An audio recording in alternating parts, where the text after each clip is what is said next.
Welcome to Pankaj commerce classes.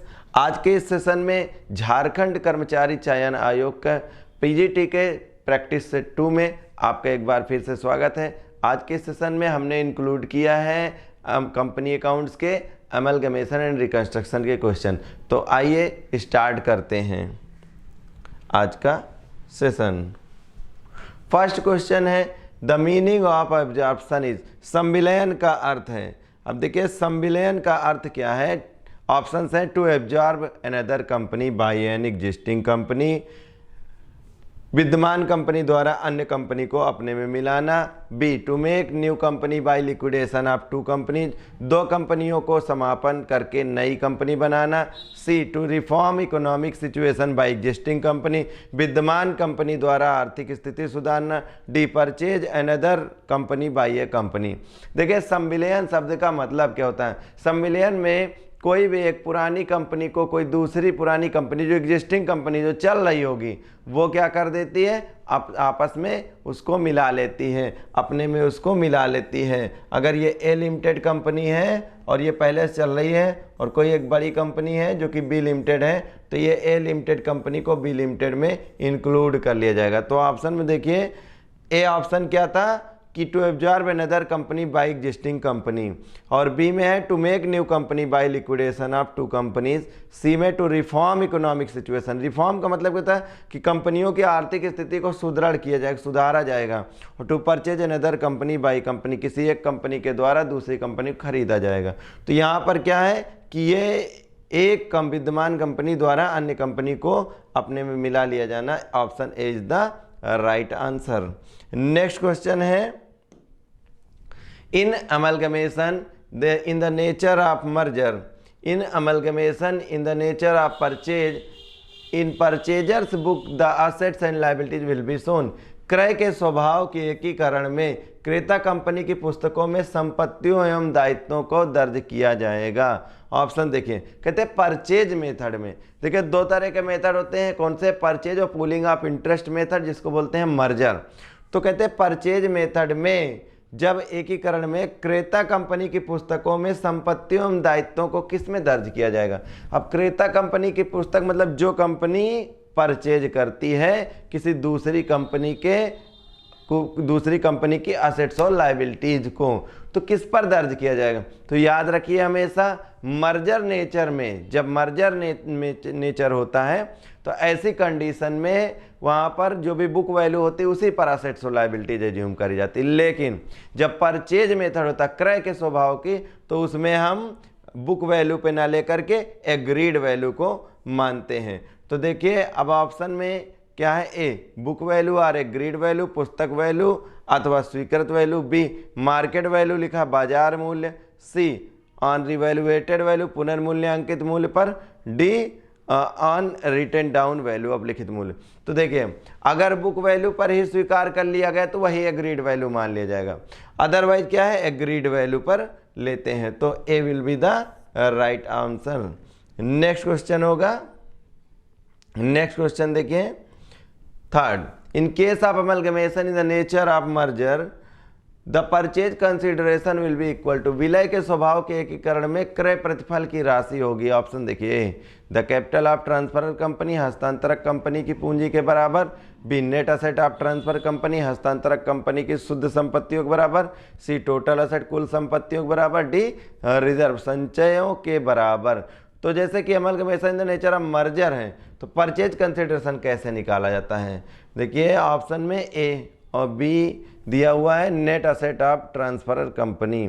तो right answer इसका क्या हो जाएगा, जब भी कभी परचेज मेथड में, परचेज मर्जर मेथड में नेचर ऑफ मर्जर है और परचेज कंसिडरेशन कैलकुलेट करना होता है, तो जो भी टोटल असेट होती है यानी कि टोटल असेट्स में से क्या करते हैं, माइनस कर देते हैं जो कि लायबिलिटीज होती हैं। क्या करते हैं, लायबिलिटीज को माइनस कर देते हैं, लायबिलिटीज को। तो इससे जो कैलकुलेट होकर के आता है वो क्या होता है, नेट असेट। तो B will be the right answer. Next question देखिए the nature of amalgamation adjustment account is, एकीकरण समायोजन खाते की प्रकृति है। ऑप्शन देखिए, रिजर्व संचय, बी प्रोविजन आयोजन प्रावधान, सी नॉन करेंट गैर चालू संपत्ति, डी फिक्स्ड एसेट। तो देखिए अमलगमेशन एडजस्टमेंट अकाउंट है। क्या कहते हैं अमलगमेशन एडजस्टमेंट अकाउंट?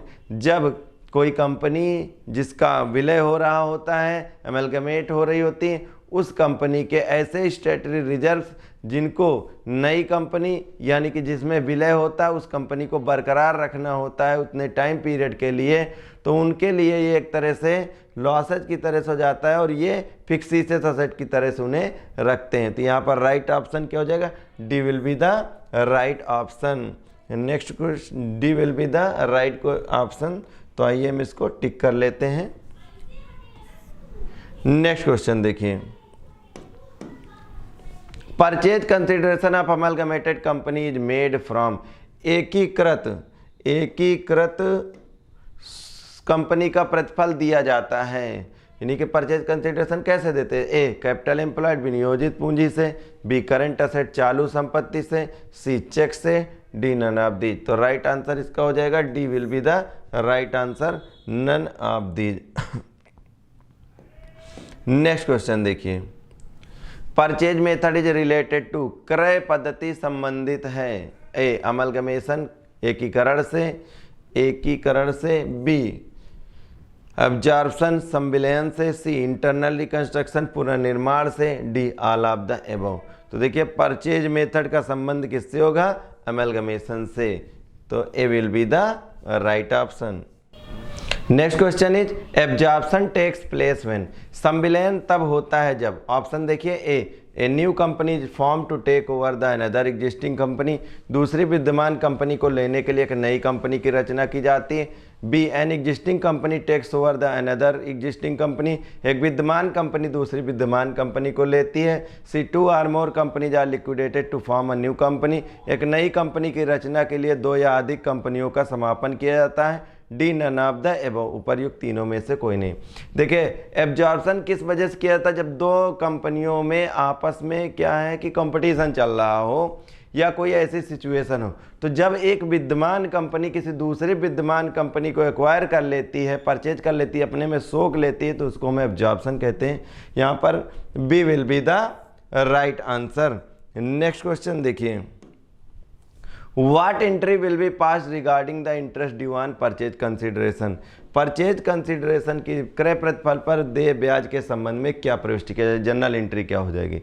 देखिए जो भी इंटरेस्ट देना होगा, अब वो भी परचेजिंग कंपनी को, तो परचेजिंग कंपनी के लिए इंटरेस्ट क्या हो जाएगा? एक्सपेंस, और एक्सपेंसेस सारे नॉमिनल अकाउंट के हिसाब से डेबिट होते हैं। तो ऑप्शन देखिए यहाँ पर, A interest account debit to vendor account, B है vendor account debit to interest account, C interest account debit to cash account, D cash account debit to interest account. तो जैसा कि मैंने आपको बताया कि एक्सपेंस हो जाता हो, एक्सपेंस नॉमिनल अकाउंट के हिसाब से डेबिट होते हैं, तो एंट्री क्या हो जाएगी? जो इंटरेस्ट देना है, expenses and losses are debited, interest account debit कर देंगे, और किसको देना? चूंकि ड्यू है, पेड नहीं है, जैसा कि कहा गया कि ड्यू है पेड नहीं है, तो टू वेंडर अकाउंट हो जाएगा, टू वेंडर अकाउंट हो जाएगा। ठीक है, तो राइट ऑप्शन क्या हो जाएगा? A will be the right option. Next question देखिए, which one of the following is not correct equation, निम्न में से कौन सा एक समीकरण सही नहीं है? तो ऑप्शन देखिए, A capital reserve is equal to assets minus liabilities plus purchase consideration, B goodwill is equal to purchase consideration plus liabilities minus asset, C है परचेज कंसिडरेशन बराबर agreed value of asset taken over minus agreed estimated value of liabilities taken over, D capital reserve. तो देखिए इसमें पूछा गया कि इनमें से कौन सा सही नहीं है, ये नहीं पूछा गया कि सही कौन सा है, तो बाकी का तो सब सही है। इसमें जो रॉन्ग इसमें ऑप्शन है वो रॉन्ग ऑप्शन हो जाएगा इसका डी, कि capital reserve equal to goodwill plus total asset, ये नहीं होता है, बाकी सारे सही हैं। देखिए परचेज, सी देखिए purchase consideration agreed value of asset minus जो भी लायबिलिटीज होता है, और बी ऑप्शन देख लीजिए, इसमें से गुडविल कैसे निकाला? जब परचेज कंसिडरेशन और लायबिलिटीज माइनस असेट कर देते हैं तो गुडविल हो जाता है, और ए ऑप्शन भी राइट ऑप्शन हो जाएगा। तो यहाँ पर जो हमारा राइट ऑप्शन, जैसा कि पूछा गया है क्वेश्चन में किसमें से कौन सा ऑप्शन सही नहीं है, तो इसमें डी ऑप्शन सही नहीं है। नेक्स्ट क्वेश्चन देखिए, कौन सा है 10। गिवन फिक्स्ड असेट, देखिए फिक्स्ड असेट कितना है, फिक्स्ड असेट 62,000 है, तो लिख लेते हैं भाई, इसको सॉल्व भी करना पड़ेगा। फिक्स्ड असेट कितना है 62,000 है। और शेयर कैपिटल पूछा, शेयर कैपिटल लिखा है, current asset 33,000, general reserve 2,000, profit and loss statement, और यहाँ पे प्रॉफिट लॉस स्टेटमेंट ये जो निगेटिव बैलेंस है 5,000 का, लायबिलिटीज 8,000, परचेज कंसिडरेशन कहते हैं। देखिए परचेज कंसिडरेशन कैलकुलेट करने का सबसे अच्छा मेथड होता है नेट असेट मेथड। तो नेट असेट मेथड से कैलकुलेट कैसे करेंगे, जो भी सारी असेट्स होती हैं उसमें से एक्सटर्नल लायबिलिटीज को माइनस कर दीजिए, total asset minus external liabilities equal to purchase consideration. तो असेट में देखिए फिक्स्ड असेट हो गया 62,000 है, इसके बाद करंट असेट है, करंट असेट, तो करंट असेट कितना हो गया 33,000। और कोई असेट दिखाई नहीं पड़ रही है। इसके अलावा लायबिलिटीज जो लिखी हुई है, लायबिलिटीज देखिए कितना लिखा हुआ है, लायबिलिटीज है 8,000 का, तो इसको ऐड कर लीजिए, 3 2 5 हो गया, 6 3 9 95,000। और इसमें से हम क्या लेस कर देंगे, इसमें से हम लेस कर देंगे लायबिलिटीज को। तो लायबिलिटीज जो भी दिया हुआ है वो कितना है 8,000, कितना है 8,000 है, तो माइनस करेंगे इसमें से तो आ जाएगा 87,000, है ना, क्या आ जाएगा 87,000। तो राइट ऑप्शन के जगह purchase consideration A will be the right option. Next question देखिएगा, नेक्स्ट क्वेश्चन है 11, given non current and current assets. अब इसमें देखिए क्या दिया हुआ है, non current and current asset दिया हुआ 3,10,000 है, non current and current asset 3,10,000 है, non current and current liabilities 30,000 है, परचेज कंसिडरेशन कितना 3,20,000, amount of goodwill are capital reserve. अब देखिए परचेज कंसिडरेशन में क्या अराइज होगा, गुडविल अराइज होगा या कैपिटल रिजर्व अराइज होगा। देखिए जितनी भी असेट्स हैं नेट असेट, मतलब कि आपने जो भी असेट्स हैं उसमें से लायबिलिटीज माइनस कर दिया, तो एक तरह से देखा जाए तो अमाउंट पीसी जो परचेज कंसिडरेशन जो अमाउंट पेबल है वो तो उतना ही होना चाहिए। लेकिन इसके बावजूद भी अगर जो भी नेट असेट है उससे ज़्यादा हम परचेज कंसिडरेशन पे करते, बात समझिएगा, जो चीज़ 10 रुपये की है उस जानते हुए भी हम उसकी 12 रुपये पे कर रहे हैं, तो 2 रुपये जो हम एक्स्ट्रा पे कर रहे हैं वो किस बात का, गुडविल है। जस्ट इसके अपोजिट भी समझिएगा कि जो चीज़ 10 रुपये की है लेकिन हम उसका 8 पे कर रहे हैं तो हमारा फ़ायदा हो रहा है, तो ये क्या हो जाएगा, कैपिटल प्रॉफिट होता है, वो कैपिटल रिजर्व में ट्रांसफ़र करते हैं। तो यहाँ पर कहा गया है कि भाई नॉन करेंट असेट, तो करंट असेट तो कितना है, तो टोटल असेट हम लिख देते, क्या है टोटल असेट कितना हो गया, 3,10,000 है, ठीक है 3,10,000 हो गया। और non current and current liabilities है उसको माइनस कर देंगे, ठीक है, टोटल लायबिलिटीज लिख देते हैं, तो इसको माइनस कर देंगे 30,000। अब इसको माइनस करने पे हमारा देखिए कितना आ रहा है, और ये हो गया 2,80,000 आ रहा है। टोटल असेट हमारे हिसाब से 2,80,000, जबकि हमारा पीसी कितना, परचेज कंसिडरेशन कितना है, तो परचेज कंसिडरेशन हम 3,20,000 3,20,000 पे कर रहे हैं। आप देखिएगा कि जो हमारा नेट असेट है, नेट असेट हमारा 2,80,000, इसके बावजूद हम ज़्यादा पे कर रहे हैं, और कितना ज़्यादा पे कर रहे हैं 40,000 ज़्यादा पे कर रहे हैं, कितना ज़्यादा पे कर रहे हैं 40,000। अब ये ज़्यादा हम क्यों पे कर रहे हैं, बिकॉज ऑफ गुडविल, क्योंकि नेट असेट हमारी कम है उसके बावजूद हम ज़्यादा पे कर रहे हैं 40,000 अमाउंट, तो बिकॉज ऑफ गुडविल। तो यहाँ पर राइट ऑप्शन क्या हो जाएगा, A will be the right option. Next question देखें, reduction of capital requires the permission of, पूंजी में कमी हेतु अनुमति आवश्यक, किसकी अनुमति लेनी पड़ेगी, तो ऑप्शन देखिए, ए सेंट्रल गवर्नमेंट की होगी, बी ट्रिब्यूनल की होगी, सी सेबी की होगी, डी कंपनी लॉ बोर्ड होगी। इसका राइट आंसर क्या, ट्रिब्यूनल की परमिशन जरूरी होगी, B will be the right answer. Next question देखिए, credit balance of capital reduction account left after writing off accumulated losses transfer, संचित हानियों को अपलिखित करने के बाद पूंजी कमी खाते के क्रेडिट में बची शेष राशि को, पूंजी शेष राशि मतलब कैपिटल रिडक्शन अकाउंट होता है जिसको कि रिकंस्ट्रक्शन के लिए बनाया जाता है, यानी कि जब कभी रीऑर्गेनाइजेशन या रिकंस्ट्रक्शन होता है तो इसके के लिए एक अकाउंट ओपन किया जाता है जिसको बोलते हैं कैपिटल रिडक्शन अकाउंट। अब सारा कुछ जो भी एक्यूमुलेटेड लॉसेज वगैरह उनको राइट ऑफ करने के बाद भी कुछ अमाउंट बच जाता है तो उसको कहाँ ट्रांसफर करेंगे ये पूछ रहे हैं। ऑप्शन देखिए, ए जनरल रिजर्व सामान्य संचय में, बी शेयर कैपिटल अंश पूंजी में, सी कैपिटल रिजर्व पूंजी संचय में, डी शेयर सरेंडर अकाउंट अंश समर्पण खाता में। तो याद रखिए आप, चूंकि ये कैपिटल प्रॉफिट है तो इसको हम कहाँ ट्रांसफर करेंगे, कैपिटल रिजर्व में। C will be the right answer.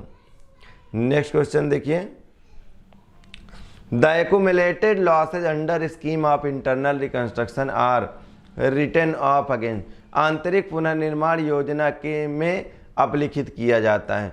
तो किसको अपलिखित करते हैं, A share capital account, B capital reduction account, C provision for depreciation account, D none of these. तो इसका राइट ऑप्शन क्या हो जाएगा, कैपिटल रिडक्शन अकाउंट को ही राइट ऑफ करते हैं।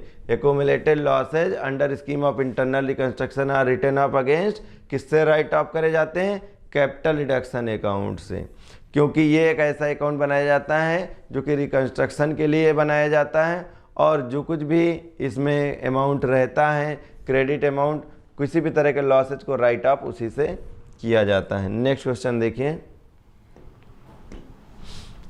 Amount sacrificed by the shareholder are credited to, अंशधारियों द्वारा उत्सर्जित त्यागी हुई राशियों को क्रेडिट किया जाता है। ए कैपिटल रिडक्शन अकाउंट में। अब जैसे कुछ अंशधारी होते हैं वो क्या कर देते हैं कि उनसे मीटिंग में एक एग्रीमेंट लिया जाता है, एग्रीमेंट किया जाता है उनके द्वारा इस बात के लिए कि क्या वो कंपनी की पोजीशन अच्छी नहीं है तो कुछ अमाउंट वो सरेंडर करने को तैयार हैं, कुछ अपनी कैपिटल में छोड़ने के लिए तैयार हैं, तो इसीलिए बोलते हैं उत्सर्जित करना, सेक्रीफाइस कर देना। तो कहते कहाँ पर उसको ये कैसा प्रॉफिट होगा, तो ऑप्शन देखिए, कैपिटल रिडक्शन अकाउंट में, पूंजी कमी खाता में, बी जनरल रिजर्व अकाउंट में, सी कैपिटल रिजर्व अकाउंट पूंजी संचय खाता में, D profit and loss account में। तो देखिए इसको कहाँ पे ट्रांसफ़र करेंगे, हमेशा कैपिटल रिडक्शन अकाउंट में ट्रांसफ़र करेंगे। तो A will be the right option. Next question देखें, in a scheme of reorganisation, जिसको रिकंस्ट्रक्शन भी बोलते हैं, रीऑर्गेनाइजेशन भी बोलते हैं, amount of share surrendered by share holder is transfer to, पुनर्गठन की योजना में अंशधारियों द्वारा समर्पण अंशों की राशि को हस्तांतरित किया जाता है। ऑप्शन देखिए, ए कैपिटल रिजर्व अकाउंट पूंजी संचय खाता, बी कैपिटल रिडक्शन अकाउंट पूंजी कमी खाता, सी शेयर सरेंडर अकाउंट पूंजी समर्पण खाता, D none of the above, उपर्युक्त में से कोई नहीं। तो इसका राइट ऑप्शन क्या हो जाएगा, सी शेयर सरेंडर अकाउंट में, पूंजी समर्पण खाता में इनको हम ट्रांसफ़र करेंगे। नेक्स्ट क्वेश्चन देखिए, इन इंटरनल रिकंस्ट्रक्शन, आंतरिक पुनर्निर्माण में, ऑप्शन देखिए, no company goes into liquidation, कोई भी कंपनी समापन में नहीं जाती है, only one company goes into liquidation, केवल एक कंपनी समापन में जाती है। C two or more company are in liquidated, दो या अधिक कंपनियों का समापन होता है। सी डी है one more companies goes into liquidation, एक या अधिक कंपनियां समापन में जाती हैं। देखिए इंटरनल रिकंस्ट्रक्शन में किसी कंपनी का समापन नहीं होता है। इंटरनल रिकंस्ट्रक्शन में क्या किया जाता है कि उसी कंपनियों की जो भी एसेट्स और लायबिलिटीज़ हैं उन्हें कम किया जा सकता है, प्लस जो भी शेयर होल्डर्स हैं उनसे प्रार्थना की जाती है कि वो कुछ अमाउंट को सेक्रीफाइस कर दे, सरेंडर कर दे। तो देखिए इंटरनल रिकंस्ट्रक्शन में इसका राइट ऑप्शन क्या हो जाएगा, राइट ऑप्शन, कोई भी कंपनी समाप्त नहीं होती है। Next question is, reconstruction of companies happen when, company का पुनर्निर्माण होता है, A change in capital clause, पूंजी वाक्य में परिवर्तन हो, B change in address clause, स्थान वाक्य में परिवर्तन हो, C both A and B, A तथा बी दोनों में, और D none of the above. तो याद रखिए रिकंस्ट्रक्शन किसकी हेल्प से होता है, जो भी आपका मेमोरेंडम ऑफ एसोसिएशन में 5 क्लॉजेज दिए हैं उनमें से एक क्लॉज है कैपिटल क्लॉज। तो अगर कैपिटल क्लॉज में ऐसा मेंशन है कि रिकंस्ट्रक्शन होना चाहिए तो फिर रिकंस्ट्रक्शन होगा। Option A will be the right answer. Next question देखिए, next question is characteristics of internal reconstruction is, आंतरिक पुनर्निर्माण की विशेषता है ऑप्शन देखिए, लिक्विडेशन ऑफ कंपनीज, कंपनियों का समापन। B, liquidation of one company, एक नई कंपनी, एक कंपनी का समापन। C, change in capital structure, पूंजी ढांचा में परिवर्तन। डी, एब्जॉर्प्शन, सम्मिलयन करना। तो देखिए इसमें क्या होगा कि आंतरिक पुनर्निर्माण जब होता है, आंतरिक पुनर्निर्माण का मतलब होता है कि कंपनियों की कुछ जो फाइनेंशियल स्थिति है, जिसमें कि उनकी असेट्स, उनकी जो भी फिक्सेड असेट है उसको राइट ऑफ कर देना, शेयर कैपिटल को कम कर देना, लायबिलिटीज को कम करा देना, क्रेडिटर से मीटिंग करके उनकी लायबिलिटीज को उनसे कह करके कम कराना, ये सारी चीज़ें होती। तो यहाँ पर कैपिटल स्ट्रक्चर में तो चेंजेस आते हैं, लेकिन ना तो कोई कंपनी बंद होती, ना तो कोई कंपनी नई बनती है। तो C will be the right answer. Next question देखिए, A contingent liability not provided for if does materialise is credited to.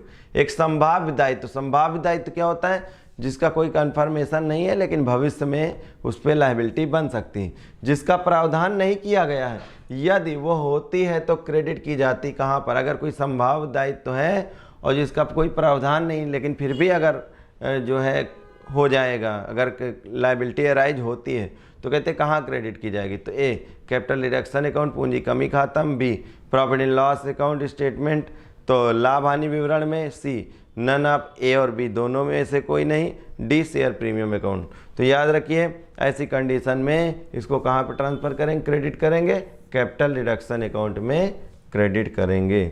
Next question देखिए, internal reconstruction is necessary. Internal reconstruction की जरूरत कब पड़ती है? तो ऑप्शन देखिए, the market value of asset is very much less than the book value of the assets.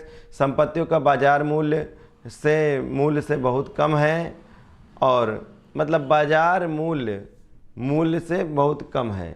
इसका मतलब ये है कि जब संपत्तियों की जो भी वैल्यू है उनकी, वो मार्केट वैल्यू से कम हो जाए। अब भी है, एक्सटर्नल डेप्ट are many times more than the owners equity. बाहरी जो डेप्ट हैं, बाहरी ऋण है, वो स्वामित्व कई गुना अधिक है, स्वामित्व से कई गुना अधिक है। और सी, इनमें से दोनों है या दोनों में से कोई नहीं है। तो इसका राइट आंसर क्या हो जाएगा कि जब एक्सटर्नल डेप्ट जो है वो कई गुना ओनर इक्विटी फंड से, ओनर फंड से ज़्यादा हो जाता है, तो ऐसी कंडीशन में ज़रूरत होती कि आंतरिक पुनर्निर्माण करना चाहिए। नेक्स्ट क्वेश्चन देखिए, alteration of share capital. Alteration मतलब अंश पूंजी परिवर्तन में शामिल है। क्या चीज़ें होती हैं? ऑप्शन देखिए, इंक्रीज इन शेयर कैपिटल, अंश पूंजी में वृद्धि। सब डिवीजन ऑफ शेयर, अंशों का उप विभाजन, अंशों का समेकन, संयुक्तिकरण। और D, all of the above. देखिए शेयर कैपिटल इंक्रीज करने का मतलब हो गया कि जो भी 10 रुपये का शेयर है और उससे ज़्यादा बढ़ा दिया जाए, 12, 15 ऐसा कुछ। सब डिवीज़न का मतलब हो गया 10 रुपये का शेयर को स्प्लिट करके 5 रुपये के शेयर में कन्वर्ट कर देना, 100 रुपये को जो है 10-10 रुपये में कन्वर्ट कर देना। और कंसोलिडेशन जस्ट उसका अपोजिट होता है कि 5 रुपये के 2 शेयर मिला के 10 रुपये कर देना। तो देखिए ऊपरयुक्त सभी ही अंश पूंजी परिवर्तन में शामिल है, तो D will be the right option. Next question देखिए, reconstruction of a company means, company के पुनर्निर्माण का आशय है। A, external changes of the company, internal changes of the company, external and internal changes of the company, company के आंतरिक तथा बाह्य परिवर्तन से। और डी, नन ऑफ दीज। तो यहाँ पर राइट ऑप्शन क्या हो जाएगा कि एक्सटर्नल और internal changes of the company, यानी कि कंपनी के आंतरिक तथा बाह्य परिवर्तन से मतलब होता है कंपनी के पुनर्निर्माण का आशय है। नेक्स्ट क्वेश्चन देखिए, balance if any in capital reduction account after writing off loss in capital is transfer to. पूंजी की हानि के अपलेखन के बाद पूंजी कमी खाते का शेष यदि कोई है हस्तांतरित कर दिया जाता है। ऑप्शन देखिए, general reserve, B capital reserve पूंजी संचय, सी डेवलपमेंट रिबेट रिजर्व विकास छूट संचय में, डी सिक्योरिटीज प्रीमियम अकाउंट यानी कि प्रतिभूति ब्याज में। तो इसका राइट ऑप्शन क्या हो जाएगा, ये कैपिटल रिजर्व में ट्रांसफर किया था। कैपिटल रिडक्शन जो है वो कैपिटल प्रॉफिट से संबंधित है, यानी कि कैपिटल प्रॉफिट ही होता है, और सारे कैपिटल प्रॉफिट कहाँ ट्रांसफर किए जाते हैं, कैपिटल रिजर्व में ट्रांसफर किए जाते हैं। नेक्स्ट क्वेश्चन देखिए, इन इंटरनल रिकंस्ट्रक्शन, आंतरिक पुनर्निर्माण में ऑप्शन देखिए, कंपनी इज लिक्विडेटेड, कंपनी का समापन हो जाता है। और बी कहते हैं no company is liquidated, company का समापन नहीं होता है। C an existing company acquires existing company, एक विद्यमान कंपनी दूसरी विद्यमान कंपनी को खरीदती है। और डी है नन ऑफ दीज, इनमें से कोई नहीं। तो देखिए यहाँ पर कोई कंपनी जो है लिक्विडेशन नहीं होता है, आंतरिक निर्माण में क्या होता है, कोई कंपनी का समापन नहीं होता। B will be the right answer. तो ये थे आज के 25 questions. Hoping that you have understand very well. हमारी प्रैक्टिस, हमारे कोर्सेज को परचेज करने के लिए आप ऐप डाउनलोड करें और हमें कांटेक्ट कर सकते हैं। Thanks for watching.